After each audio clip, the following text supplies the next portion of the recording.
must say the hall looks absolutely fantastic. To found a new democratic socialist party in Britain that can challenge power in our society. That's what's brought us together. So I want to say first of all a big thank you to Lucy for the introduction she's just given. And a big thank you also to Sam Gorst and Alan Gibbons, the other two independents in Liverpool who've done such fantastic work to raise the banner for socialism in Liverpool. Well done Lucy, well done Sam, well done Alan. And of course to welcome you all to our founding conference here. But before I go any further, I just want to say this. A big thank you to all the volunteers that have done so much work today, this conference hall, in the arrangements running up to the conference, all the logistics that have had to be done, and all those all over the country that have organised impromptu and small events, big events, different sized events, and brought people together for real discussion about how we can form a party that fulfills the desires and needs of the majority of people to live in a fairer, more equal society. Thank you to all the volunteers and all the work that they put in. They've given hope, they've given energy, they've given inspiration to so much. It is, of course, a huge effort to put this kind of thing on, and I also want to say thank you to the staff here at the ACC, because they work very hard too, and they made us very welcome here, and been very, very helpful in everything that we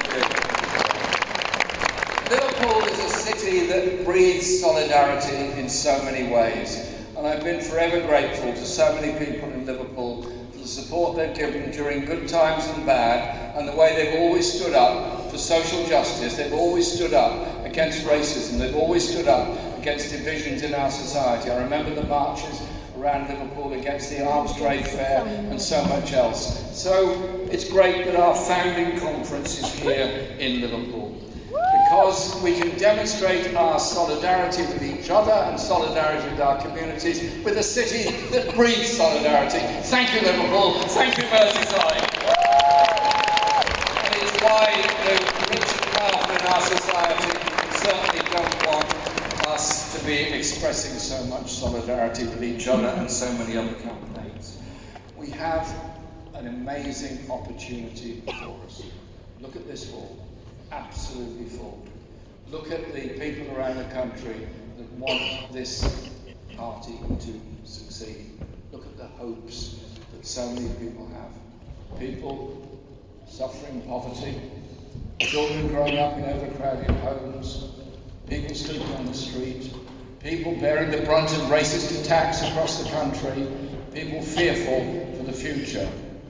They want us to succeed, and it's up to us to develop a mass party and a force that does bring people in and give people that sense of hope. That is why we're here, and that's what we're determined to do. We live in a world of the most grotesque levels of inequality imaginable. Is it right that there are more food banks in Britain than there are branches of McDonald's? No. Is it right that people are sleeping rough outside shiny new apartment blocks? Kept empty because they've been sold as investment opportunities? The insult! Keeping flats empty to make money out of them while the homeless sleep on the pavement outside. That can't be right. And our natural world are being destroyed as the profits of the fossil fuel industry absolutely soar. And remind ourselves that in the past 50 years, half of all of the world's wildlife has been destroyed by the voracious appetite of mining companies, fossil fuel industries, and so much else to destroy the natural world. Our movement is one of justice, equality, and environmental sustainability. That is absolutely essential. The climate crisis is driven by inequality, driven by the greed that impacts upon the poorest. We're doing this because we cannot accept the that it's normal in Britain for 30% of our children to live in poverty, while chief executive officers of the biggest businesses are taking home the biggest salaries they've ever had, on top of the bonuses that they award themselves year on year. And we're doing this because we don't believe it's inevitable that water bills should keep on rising, while water companies alone pay out tens of billions to shareholders. I'll give you an example. The water industry was privatised under Margaret Thatcher just over 30 years ago. We were told it was going to be regulated.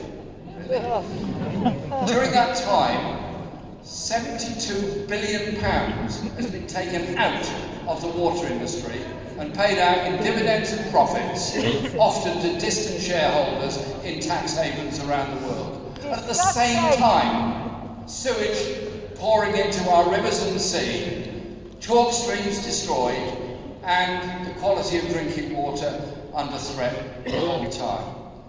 And then when I raised this, as my colleagues have in Parliament, about the concept of public ownership of water, I'm told by a Labour Secretary of State there is no answer to the water industry's problems that can't be solved by the private sector. There is one answer to the water industry's problems: public democratic ownership.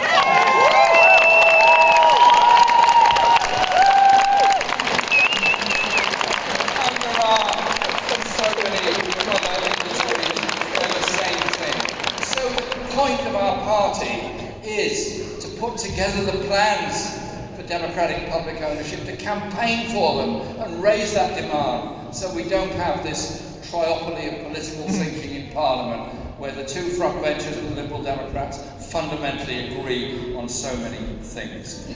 And we're not going to stand by whilst human life is lost because of poverty and because of shortage of food, shortage of medicines for so many people, not just in this country, but around the world.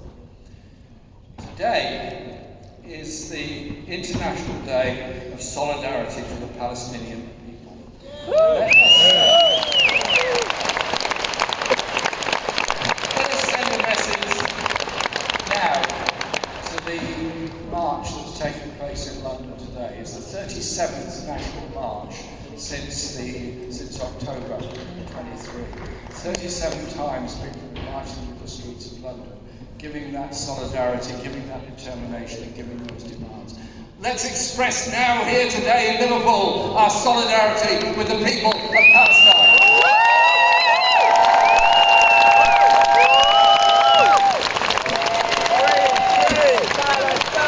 Free Palestine! Free Palestine! Free Palestine! Free Palestine! Free Palestine! Free Palestine! Free Palestine!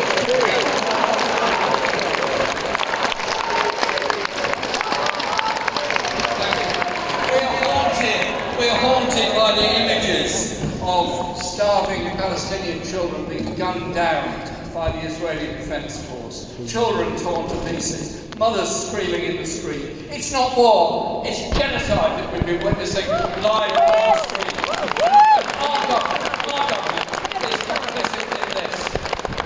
Through the Independent Alliance group of MPs and other groups of MPs in Parliament, we've constantly raised the issue about British arms supplies to Israel and supplying 15% of the components of the F-35 jets and the overflying of Gaza on surveillance flights and the use of the Royal Air Force Base at Akrotiri. And I've said this and others have said it as well. If the International Court of Justice believes that genocide has been committed, if the International Criminal Court sends out arrest warrants for senior Israeli politicians, then we, as a country, by the supplying of weapons, fueling that, are also complicit in that. The long arm of international law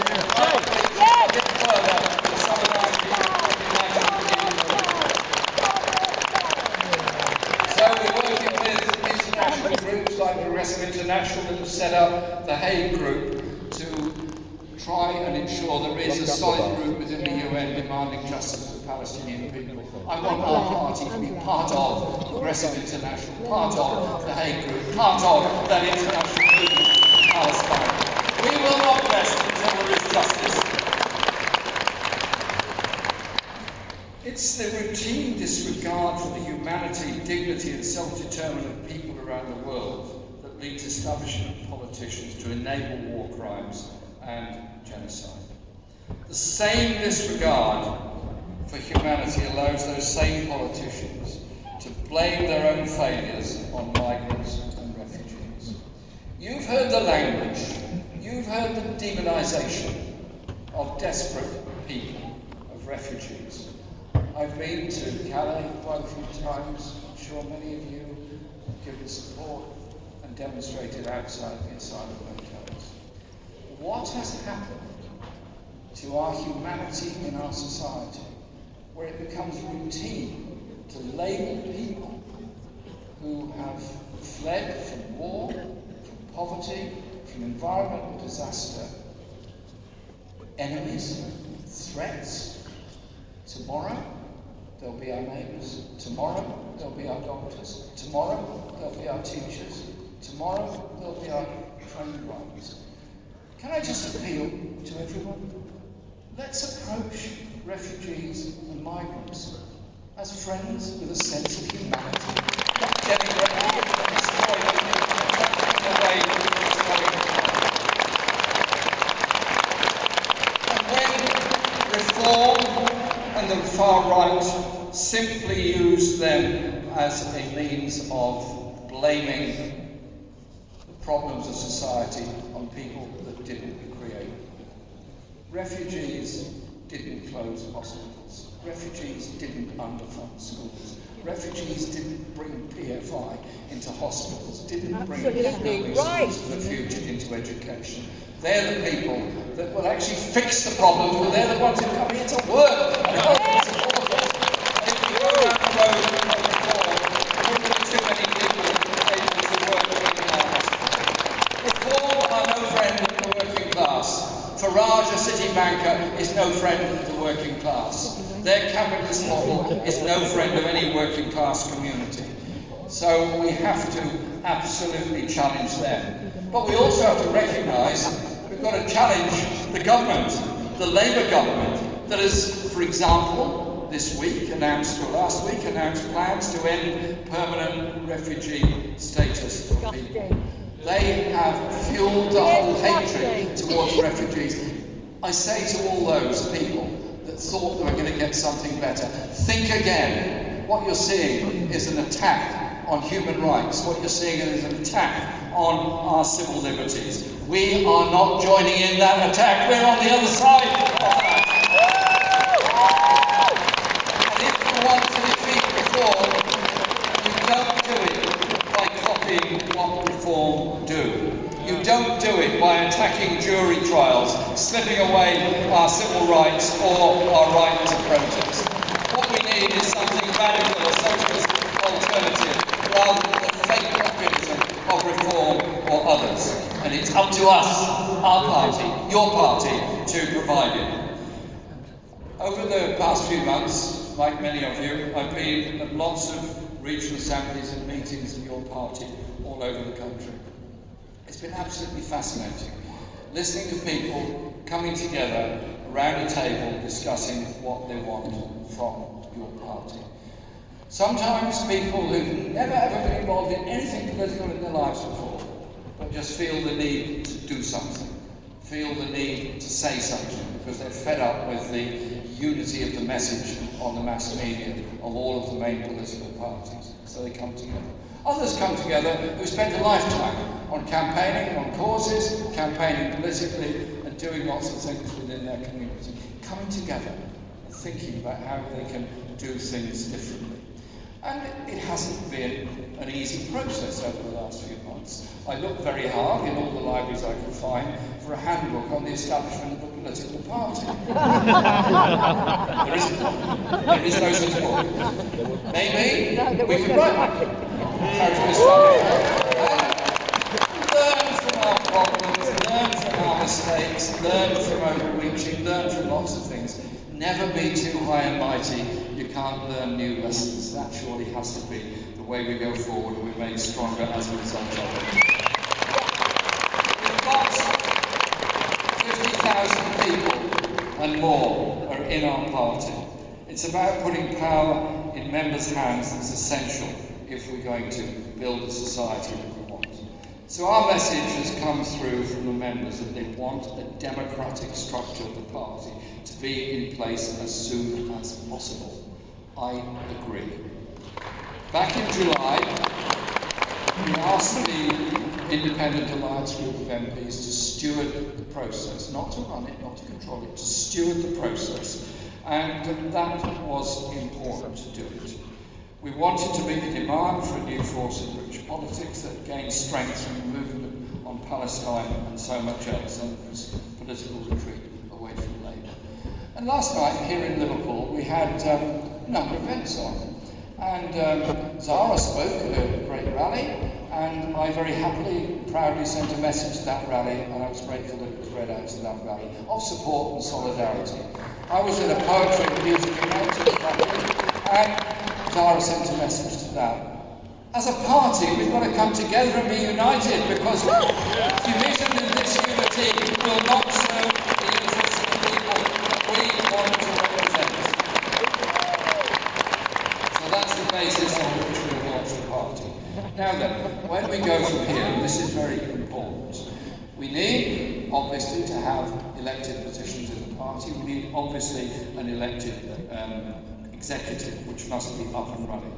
That will happen straight after the conference, and that will be in place by, I guess, very early February, if not late January. But before then, we need something else as well. And I think what we need is a members' oversight committee to steward the setting up of branches all over the country, to steward the way the party goes forward, and show that this is a democratic party run by its members. That is the whole point behind it. I've had enough of top-down parties. I spent a lifetime in the Labour Party, mostly fighting Labour Party bureaucracy. I don't want to repeat that in your party. I don't want to repeat that experience. And that will also go in the hand. So it'll be up and running as quickly as possible, and we'll be there active in all the communities, on the campaigning, on housing, on jobs, and on housing, on jobs, and so much else. We'll be doing all of that and getting ready for what are very important council and Scottish and Welsh Parliament elections next year, where we're going to have a big say and a big voice. But that means going out and spreading the message and campaigning for it. And so we need to mobilise people to achieve all of that.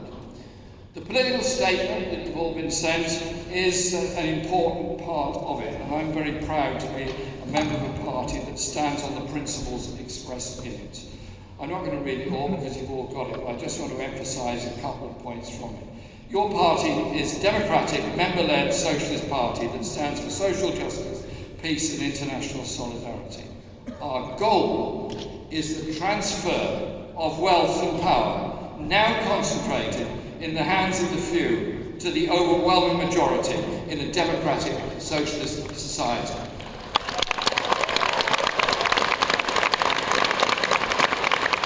And it goes on to express our opposition to all forms of prejudice, oppression and discrimination, and scapegoating of people by ruling elites that want to divide us. It rejects a capitalist order that is responsible for the grotesque levels of inequality in our society and abroad.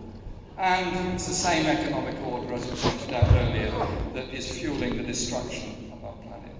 And lastly, the words are these: your party stands for freedom from poverty, exploitation and war. That seems to me a good basis.